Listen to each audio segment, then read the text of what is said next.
উনি সফরে বেরিয়েছেন হাদিস কালেকশনের জন্য। প্রচন্ড শীতের রাত, উনি মাগরিবের নামাজ, এশারের নামাজ পড়ে একটা মসজিদে শুয়ে পড়লেন, আর শুয়ে শুয়ে হাদিস পড়তেছেন। কি পড়তেছেন? কথা বলেন। আর মনে মনে ভাবলেন রাতটা মসজিদে কাটায় দিই, ফজরের নামাজ পড়ে আবার বেরোবো। কিন্তু দারোয়ান এসে বলে মসজিদে থাকতে পারবেন না, ওঠেন। দারোয়ান আছে না, কথা কন।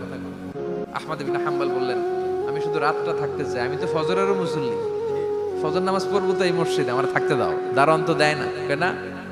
মসজিদে থাকার জায়গা না, যান মিয়া। উনি যে আহমদ ইবনে হাম্বল এটা চিনে নাই, থাকতে দেয়। কি করবে এখন? উনি কাঁথা গুছিয়ে হাদিসের কিতাব নিয়ে কাঁধের মধ্যে ব্যাগ নিয়ে মসজিদ থেকে বের হয়ে গেলেন। কি আর করবেন, প্রচন্ড শীত, আর কাঁপতেছেন বুড়ো মানুষ। পথিমধ্যে দেখলেন বাজার, বাজার একজন খাব্বাজ, শাবুন খাব্বাজ, যুবক রুটি বিক্রেতা। সে রুটি বিক্রি করে, চুলার মধ্যে রুটি সেকে। সে যে সালাম দিল, আসসালামু আলাইকুম, যুবক বলে ওয়ালাইকুম আসসালাম। আহমদ ইবনে হাম্বল বলে যুবক আমার যাওয়ার জায়গা নেই, সফরে বেরিয়েছি, খুব শীতে কষ্ট পাচ্ছি, রাতে যদি তোমার এই চুলা থেকে একটু আগুন পোহাই কোনো সমস্যা? যুবক বলে না না সমস্যা না, আহলান ওয়া সাহলান, খোশ আমদেদ, আসেন আসেন, আপনি আগুন পোহাইলে আমার সমস্যা কি? সুবহানাল্লাহ পড়েন।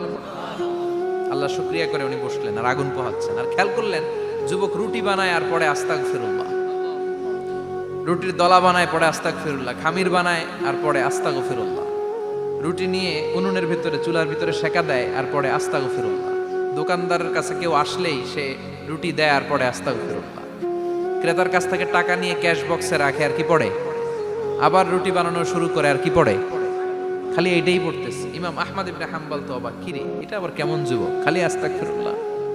উনি প্রশ্ন করলেন যুবক ঘটনা কি? আসার পর থেকেই তোমার দেখতেছি তুমি রুটি বানাও, রুটি বিক্রি করো আর পড়ো আস্তাগফিরুল্লাহ, মালাকা ইয়া শাবাব। যুবক বলে আস্তাগফিরুল্লাহ আমার সবচেয়ে বেশি পছন্দের আমল, আমি সব সময় আঠার মতো ইস্তেগফারের সাথে লেগে থাকি আর সব সময় পড়তে থাকি আস্তাগফিরুল্লাহ, আর এর বদৌলতে আল্লাহ আমারে মুস্তাজাবুদ দাওয়া বানিয়ে দিয়েছে। আহমদ ইবনে হাম্বল তো অবাক, আনতা মুস্তাজাবুদ দাওয়া, তুমি মুস্তাজাবুদ দাওয়া রুটিওয়ালা?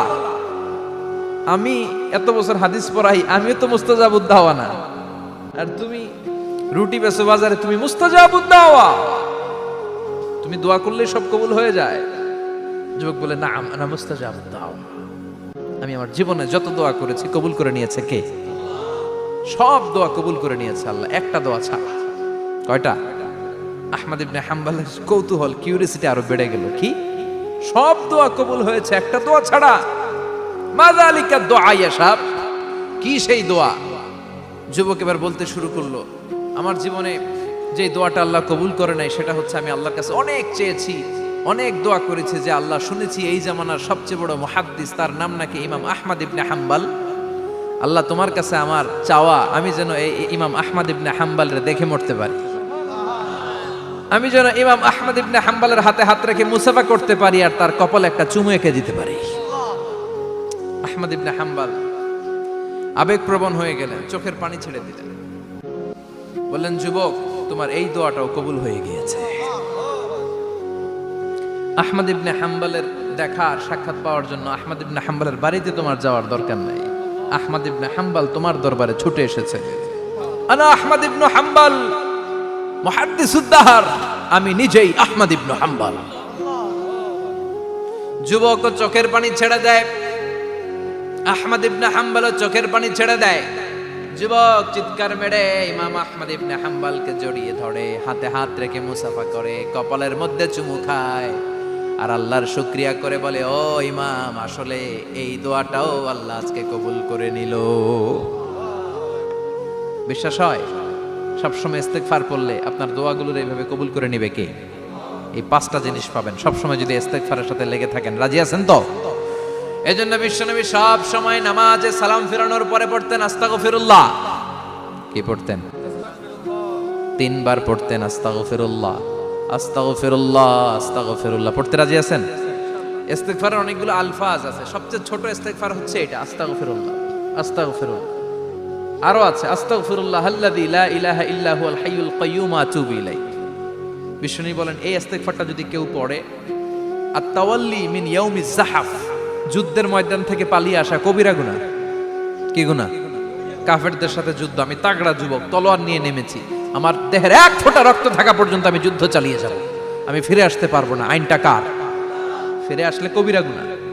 বিশ্বনবী বলেন যুদ্ধের ময়দান থেকে ফিরে এসেছে এরকম কবিরা গুনাহ অবলম্বনকারীও যদি আস্তাগফিরুল্লাহ আল্লাযী লা ইলাহা ইল্লা হুয়াল হাইয়ুল কাইয়্যুম ওয়া আতুবু ইলাইহি পড়ে, ওই কবিরা গুনাহকারীকেও ক্ষমা করে দিবে কে? পড়তে রাজি আছেন তো? আবার সাইয়েদনা আবু বকর বললেন, ইয়া রাসূলুল্লাহ আল্লিমনি দুআআন আদউ বিহি ফি সালাতি, এমন দোয়া আপনি আমারে শিক্ষা দেন যে এই দোয়াটা আমি নামাজে পড়তে পারি। বিশ্বনবী বললেন, পড়ো আল্লাহুম্মা ইন্নী যালামতু নাফসি যুলমান কাসীরান ওয়া লা ইয়াগফিরুয যুনুবা ইল্লা আনতা ফাগফিরলি মাগফিরাতাম মিন ইনদিক ইন্নাকা আনতাল গফুরুর রহিম। সুবহানাল্লাহ পড়ে, এটাও ইস্তেগফার। আমরা এটার বলি দোয়া মাসুরা, সালাম ফেরানোর আগে পড়ি না? যেখানেই ক্ষমা চাওয়ার কথা আছে ওইটারই কি বলে? ইস্তেগফার। আল্লাহুম্মা ইন্নী যালামতু নাফসি, আল্লাহ জুলুম করেছি, যুলমান কাসীরা, অনেক জুলুম, ওয়ালা ইয়াগফিরুয যুনুবা ইল্লা আনতা, তুমি ছাড়া এই গুনাহ ক্ষমা করার তো কেউ নাই। ফাগফিরলি মাগফিরাতাম মিন ইনদিক, তোমার দয়ায় আমারে ক্ষমা করে দাও। ইন্নাকা আনতাল গফুরুর রহিম, তুমি হলা ক্ষমাশীল। ঠিক কি না? এটাও ইস্তেগফার, এটাও পড়বেন। আর এই সব ইস্তেগফারের শ্রেষ্ঠ ইস্তেগফারের নাম সাইয়্যিদুল ইস্তেগফার। যত ইস্তেগফার হতে পারে এর মধ্যে সবচেয়ে শ্রেষ্ঠতম ইস্তেগফার নাম কি? কথা কন। বুখারীর বর্ণনা, শাদ্দাদ ইবনে আউস রাদিয়াল্লাহু তাআলা আনহু বর্ণনা করেন, এই সাইয়্যিদুল ইস্তেগফার দিনের বেলা যে পড়বে ওই দিনে মারা গেলে সে জান্নাতি। এই সাইয়্যিদুল ইস্তেগফার রাতের বেলা যে পড়বে ওই রাতে যদি ইন্তেকাল হয় ওই লোকটা জান্নাতি। মুখস্থ আছে না? কার কার মুখস্থ হাত তুলেন। মাশাআল্লাহ, তাবারাকাল্লাহ, মাশাআল্লাহ, মাশাআল্লাহ। আর যাদের নাই তাদের হোমওয়ার্ক, তাদের আল্লাহুম্মা আনতা রাব্বি লা ইলাহা ইল্লা আনতা খালাকতানি ওয়া আনা আবদুক ওয়া আনা আলা আহদিকা ওয়া ওয়া'দিকা মাস্তাতা'তু আউযু বিকা মিন শাররি মা সানা'তু আবু'ু লাকা বিনি'মাতিকা আলাইয়া ওয়া আবু'ু লাকা বিযামবি ফাগফিরলি ফাইন্নাহু লা ইয়াগফিরুয যুনুবা ইল্লা আনতা। সুবহানাল্লাহ পড়েন। আজকে রাতে পড়ছেন, মারা গেলে জান্নাতি। চিল্লায় পড়েন না আল্লাহু আকবার। এজন্য বিশ্বনবী বলেন আমার আগের গুনাহ মাফ, পরের গুনাহ মাফ, তারপরেও প্রতিদিন আমি 70 বার তওবা ইস্তেগফার পড়ি। আজকে থেকে পড়তে রাজি আছেন তো? বেশি বেশি ইস্তেগফার পড়া যাবে না? একটু প্রাণ খুলে দিল খুলে আওয়াজ করে পড়েন তো আস্তাগফিরুল্লাহ। আর জোরে পড়েন আস্তাগফিরুল্লাহ। আবার সবাই পড়েন আস্তাগফিরুল্লাহ। সব সময় তওবা ইস্তেগফার যারা পড়ে তাদেরকে পছন্দ করে কে? সব সময় জিকির করে করে জিহ্বাটারে যারা ভিজিয়ে রাখে তাদেরকেও পছন্দ করে কে? আল্লাহ বলেন ওয়াজকুর রাব্বাকা ফি নাফসিকা তাদাররুআন ওয়া খীফাতান ওয়া দুনাল জাহরি মিনাল কওলি বিল গুদুবি ওয়াল আসাল ওয়া লা তাকুম মিনাল গাফিলিন। সুবহানাল্লাহ পড়েন। আল্লাহ বলেন ওয়াজকুর রাব্বাকা ফি নাফসিক, আল্লাহরে মনে মনে ডাকো। তাদাররুআন ওয়া খীফা, আল্লাহর জিকির করতে আল্লাহ বলেছেন ফি নাফসিক। বুঝতেছেন না অর্থ? ফি নাফসিকা, মনে মনে আল্লাহর জিকিরটা করো। তাদাররুআন ওয়া খীফা, তাদাররুআন মানে বিনয়ের সাথে, with full of humility, submission and humbleness. বিনয়ের সাথে আল্লাহরে ডাকো। ওয়া খীফা, গোপনে গোপনে ডাকো। দুনাল জাহারি মিনাল কওল, চিৎকার চেঁচামেচি করে ডেকো না। কার কথা? আওয়াজ করে জিকির করো না। এই যে আমরা মাহফিলে লা ইলাহা ইল্লাল্লাহ জিকির করে, এটা তালিম। উদ্দেশ্য কি? তালিমের জন্য আওয়াজ করে জিকির জায়েজ আছে, কিন্তু ব্যক্তিগত জিকিরের যে ইবাদতটা এটা আস্তে আস্তে হইতে হবে, এটা ভদ্রভাবে হতে হবে, চিল্লাচিল্লি করে নয়। আবার তালিমের জিকির ওইটাও ভদ্রভাবে। ইন্নাল্লাহা জামিল ইউহিব্বুল জামাল, আমার আল্লাহ সুন্দর, আমার আল্লাহর জিকিরের মধ্যেও সৌন্দর্য আছে না নাই? কিন্তু এদেশে জিকিরের ভেতরে লাফালাফি আছে না নাই? বেশি না কম? কি বসেন বসেন, হ্যাঁ বসে যান তো, অনেক ধরনের আছে জিকির। হ্যাঁ বসেন বসেন, বসে যান। হ্যাঁ হাইবার আলী, এটা কি আবার জালালি? তো এই যে ইন্নাল্লাহা জামিল ইউহিব্বুল জামাল, আমার আল্লাহ সুন্দর, আমার আল্লাহর জিকিরের মধ্যেও সৌন্দর্য আছে না নাই? তালিমের উদ্দেশ্যে সবাই মিলে জিকির করা যায়, কিন্তু চিল্লাফাল্লা করা যাবে না, লাফালাফি করা যাবে না, মাথা ডানে বায়ে ঝোলানো যাবে না, ঠিক কি না? কিন্তু লাফালাফির জিকির আছে না নাই? লাফাইতে লাফাইতে, হ্যাঁ, গাছের আগায় বাঁশের আগায়, আবার যিনি জিকির পরিচালনা করে ওনার কান্দে যায় ওঠে, আছে না নাই? বিশ্বনবী সাহাবাদের নিয়ে জিকির করছেন, সাহাবারা লাফাতে লাফাতে খেজুর গাছের আগায়, হাদিসে আছে না এটা? বিশ্বনবী সাহাবাদেরকে নিয়ে জিকির করছেন, লাফাতে লাফাতে আবু বকর বিশ্বনবীর কান্দের উপরে, আছে হাদিসে আছে। এটা জিকির নয়। কি সুন্দর দেখেন, ইসলাম বোঝা কত সহজ। ওয়াজকুর রাব্বাকা ফি নাফসিকা তাদাররুআ ওয়া খাইফা, গোপনে জিকির করো, ভদ্রতার সাথে বিনয়ের সাথে জিকির করো। ওয়ালা তাকুম মিনাল গাফিলিন দুনাল জাহারি মিনাল কওল, চিৎকার চেঁচামেচি করে জিকির করো না। যারা চিকফাল দিয়ে হই হই হই হই করে, আছে না? হই হই হই হই হই হইয়ের ভিতরে আল্লাহর নাম আছে, হ্যাঁ? এই যে হুই হাই হুই হাই এই স্টাইলের যে জিকির, এটার ভিতরে আমার আল্লাহর নাম আছে? আল্লাহর নাম যদি না থাকে ওইটা জিকির হবে? কথা বলেন। বিষ্ণু বললেন, খবরদার, চিৎকার চেঁচামেচি করে লাফালাফি করে যারা জিকির করে এরা মনে করে আল্লাহ কানে শোনে না। কথা বলেন। আপনি গোপনেও আল্লাহর ডাকলে আপনার ডাকে সাড়া দিবে কে? এজন্য রাব্বুল আলামিন বলেন, ফাযকুরুনি আযকুরকুম ওয়াশকুরুলি ওয়ালা তাকফুরুন। বান্দা আমার জিকির তোমরা করো, আমিও তোমাদের জিকির করব, ঠিক কি না? আমরা যদি আল্লাহর জিকির করি আমাদেরও জিকির করে কে? সুবহানাল্লাহ কইবেন না? আমরা আল্লাহর জিকির করে, আল্লাহ নাকি আমাদের জিকির করে, জানো তো না কথা এটা? আবার হাদিসে কুদসিতে আল্লাহ বলেন, ফাইন যাকারানি ফি নাফসি যাকারতুহু ফি নাফসি। আমার বান্দা যদি একা একা আমার জিকির করে, আমি আমার বান্দারে একা একা স্মরণ করি। ওয়া ইন যাকারানি ফি মালাইন যাকারতুহু ফি মালাইন খায়রিম মিনহু। এরকম মহা সম্মেলন করে যদি কেউ আমি আল্লাহর জিকির করে, আমি এর চেয়েও বড় মহা সম্মেলন ফেরেশতাদেরকে নিয়ে করে আমার বান্দারে স্মরণ করি। ওয়া ইন তাকাররাবা ইলাইয়া শিবরান তাকাররাবতু ইলাইহি যিরাআন। আমার বান্দা যদি আমার দিকে এক বিঘত আসতে চায়, আমি আমার বান্দার দিকে এক হাত এগিয়ে যাই। আমার বান্দা যদি আমার দিকে এক হাত আসতে চায়, আমি আমার বান্দার দিকে দুই হাত যাই। ওয়া ইন আতানি ইয়ামশি আতাইতুহু হারওয়ালা। আমার বান্দা যদি আমার দিকে হেঁটে হেঁটে আসতে চায়, আমি আমার বান্দার দিকে দৌড়ে দৌড়ে যাই। সুবহানাল্লাহ পড়ে। এজন্য বিশ্বনবী বলেন, লা ইয়াজালু লিসানুকা রাতবাম মিন যিকরিল্লাহ। আল্লাহর জিকির দিয়ে জিহ্বাটারে ভিজিয়ে রাখবা। কার কথা? চিল্লায় বলেন, কার কথা? সবসময় আল্লাহর জিকির করতে রাজি আছেন তো? সবচেয়ে শ্রেষ্ঠ জিকির বিশ্বনবী বললেন, আফদালু যিকরি লা ইলাহা লা ইলাহা লা ইলাহা ইল্লাল্লাহু মুহাম্মাদুর রাসূলুল্লাহ সাল্লাল্লাহু। সবচাইতে শ্রেষ্ঠ জিকির লা ইলাহা। এর চেয়ে শ্রেষ্ঠ জিকির আছে? কথা বলেন। বিশ্বনবী বললেন, মান ক্বালা লা ইলাহা ইল্লাল্লাহ সিদকান মিন কলবিহি, একনিষ্ঠতার সাথে অন্তর থেকে কেউ যদি জীবনে একবার বলে লা ইলাহা ইল্লাল্লাহ, দাখালাল জান্নাহ। তার যদি পাপ থাকে, অন্যায় থাকে, ওই পাপ আর অন্যায়ের শাস্তিগুলার পরে কোনো না কোনো দিন আমার ওই বান্দা জান্নাতে ঢুকবে। একবার যদি খালিসান মিন কলবিহি সে পড়ে লা ইলাহা ইল্লাল্লাহ, তার জন্য জান্নাতকে অবধারিত করে দিয়েছে কে? আবার এটার নাম আল্লাহ দিয়েছে কালিমায়ে। কথা বলেন।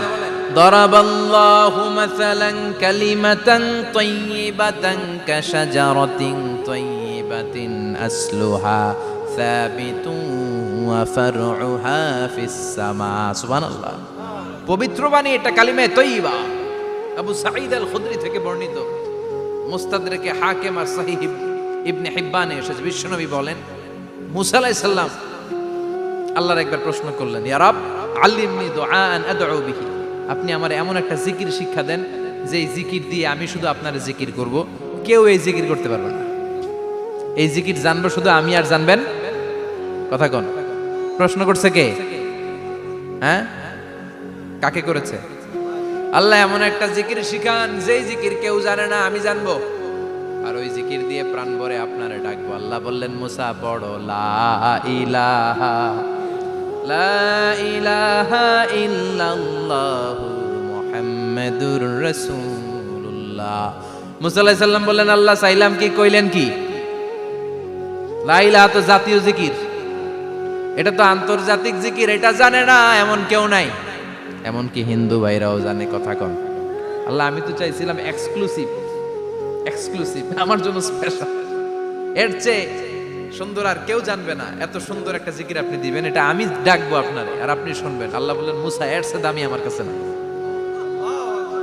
লাউ তাদউ লা ইলাহা ইল্লাল্লাহ ফি কাফা, লা ইলাহা রে যদি মুসা এক পাল্লায় রেখে দাও, ওয়াস সামাওয়াতু সাবউ ওয়াল আরদিন, সাত আকাশ সাত জমিন যদি আরেক পাল্লায় রেখে দাও, লা ইলাহা এক পাল্লায়, সাত আকাশ সাত জমিন আরেক পাল্লায় ওজন যদি দাও, লা রাজাহাত কাফাতু লা ইলাহা ইল্লাল্লাহ, মুসা দেখবা মুহূর্তের মধ্যে লা ইলাহা ইল্লাল্লাহর পাল্লা ভারী হয়ে গেছে। সাত আকাশ সাত জমিন এক পাল্লায়, শুধু লা ইলাহা ইল্লাল্লাহ আরেক পাল্লায়, মুহূর্তে লা ইলাহার পাল্লাটারে ভারী করে দিবে কে? এটা বিপ্লবী বাণী। আমরা এটার ভিক্ষার মধ্যে লাগাইছি। এখন ভিক্ষা করার সময় লা ইলাহা আছে না নাই? একটা টাকা দিয়া যান, আমি গরিব ইনসান আর সমান, একটা টাকা দিয়া যান, আমি গরিব ইনসান, আছে না নাই? জুমার নামাজের সময় ভিক্ষা করে, একটা টাকা দিয়া যান, আর লা ইলাহার জিকির লগে, আছে না নাই? এটা আমরা ভিক্ষার জিকির বানাইছি, এটা তো বিপ্লবী বাণী। এই বাণীর পক্ষে যারা, তারা ন্যায় আর সত্যের পক্ষে চিল্লায় বলেন ঠিক কিনা? এই বাণীতে যারা বিশ্বাস করে, তারা এক আল্লাহর সামনে মাথা নত করে দেয়। গোটা পৃথিবীর কোন শক্তির সামনে ওই মাথা নত হয় না, ঠিক কিনা? এই লা ইলাহা যারা আমরা মানি, আল্লাহ ছাড়া কারোর সামনে মাথা নত করব? কোন শক্তি আমাদের মাথা নত করাতে পারে? এই কালেমার আন্দোলন যারা করে, তারা আল্লাহ ছাড়া পৃথিবীর কাউরে ভয় পায় না। আর তারা চায় কালেমার পতাকা পৃথিবীর মধ্যে যেন পথ পথ করে উড়ে, ঠিক কিনা? বাংলার জমিনে কালেমার পতাকা উড়ুক, আমরা চাই কি চাই না? কোনো একদিন এ দেশের আকাশে কালিমার পতাকা উড়বে, সেদিন সবাই খোদাই বিধান পে দুঃখ বেদনা ভুলবে। কোনো একদিন এ দেশের আকাশে কালিমার পতাকা উড়বে, সেদিন সবাই খোদাই বিধান পে দুঃখ বেদনা ভুলবে। চিৎকার করে বলেন ঠিক কিনা? এই কালেমার সমাজ যদি হয়, ওই সমাজে কেউ লাঞ্ছিত হবে না, ওই সমাজে কোনো নারী নিগৃহীত হবে না, ওই সমাজের কোনো কাজের মেয়েরা ধর্ষিত হবে না, ওই সমাজে দুর্নীতি থাকবে না, ঘুষ থাকবে না, চাঁদাবাজি থাকবে না, টেন্ডারবাজি থাকবে না। সমাজটারে শান্তি দিয়ে সমৃদ্ধ করে দিবে কে? এজন্য সব সময় জিকির করতে হবে একজনের, চিল্লায় বলেন তিনি কে? শ্রেষ্ঠ জিকির হচ্ছে লা ইলাহা। করতে রাজি আছেন? সব সময় এই জিকিরটা করতে রাজি আছেন? Every night and every day, every night and every day, never forget to say la ilaha illallah, never forget to say la ilaha illallah. পড়েন, every night and every day, every night and every day, never forget to say la ilaha illallah, never forget to say la ilaha illallah, never forget to say la ilaha illallah. When you're walking down the street, use your time and repeat, and say in every heartbeat la ilaha illallah. When you're walking down the street, use your time and repeat, and say in every heartbeat La ilaha illallah. Every night and every day, every night and every day, never forget to say La ilaha illallah. চিল্লায় বলেন ঠিক কি না? দিনে রাতে যে কোনো মুহূর্তে আমাদের জিহ্বার মধ্যে থাকবে কি? কথা বলেন, জিহ্বায় থাকবে কি?